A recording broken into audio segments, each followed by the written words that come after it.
अस्सलामुअलैकुम। आज मैं आप लोगों को मूंग दाल बोंडा बनाना सिखा रही हूँ। आप इसे स्नैक की तरह खा सकते हैं, बच्चों को ये बहुत ही ज्यादा पसंद आता है। तो चलिए इसे बनाना हम शुरू करते हैं। मूंग दाल बोंडा बनाने के लिए सबसे पहले हमें मूंग दाल को पानी में भीगने के लिए रखना होगा 3 घंटों के लिए। मैंने ऑलरेडी इसे 3 घंटों के लिए पानी में भीगने के लिए रख दिया था। यहाँ पे हम 100 ग्राम मूंग की दाल ले रहे हैं। 3 घंटों के लिए पानी में रखने के बाद देखिए इस तरह से हो जाएगी, यानी थोड़ी सी सॉफ्ट हो जाएगी।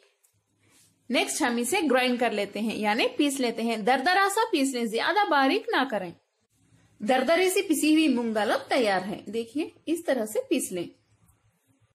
इसमें हम एक छोटे साइज की बारीक कटी हुई प्याज डाल देते हैं। 1 टीस्पून बारीक कटा हुआ अदरक। करी पत्ता को मैंने बारीक काट दिया है, 7 से 8 पत्ते ले लें।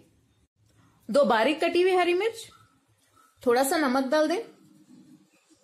3 चुटकी कुकिंग सोडा या बेकिंग सोडा भी ले सकते हैं। थोड़े से बारीक कटे हुए धनिया के पत्ते। इन सभी को हम अच्छे से मिक्स कर लेते हैं।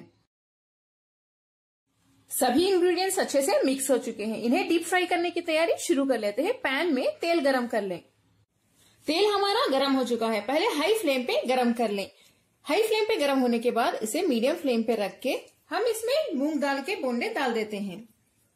देखिए इस तरह से बॉल्स के शेप्स बना के डालिए।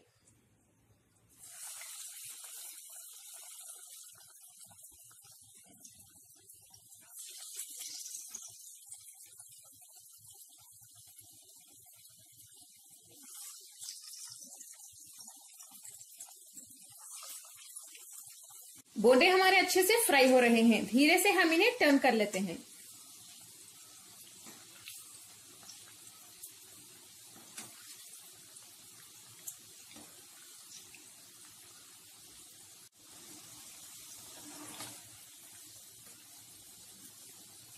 इनका कलर गोल्डन ब्राउन होने तक हम इन्हें ऐसे ही फ्राई करते रहेंगे। बोंडे देखिए हमारे अच्छे से फ्राई हो रहे हैं। इनका कलर भी चेंज हो रहा है। और थोड़ी देर हम इन्हें फ्राई करेंगे ताकि अंदर तक अच्छे से कुक हो जाए, वरना अंदर ये कच्चे रह जाएंगे। देखिए मजेदार मूंग दाल के बोंडे हमारे फ्राई होकर तैयार है। ये बाहर से क्रिस्पी और अंदर से बहुत ज्यादा सॉफ्ट बनते हैं। देखिए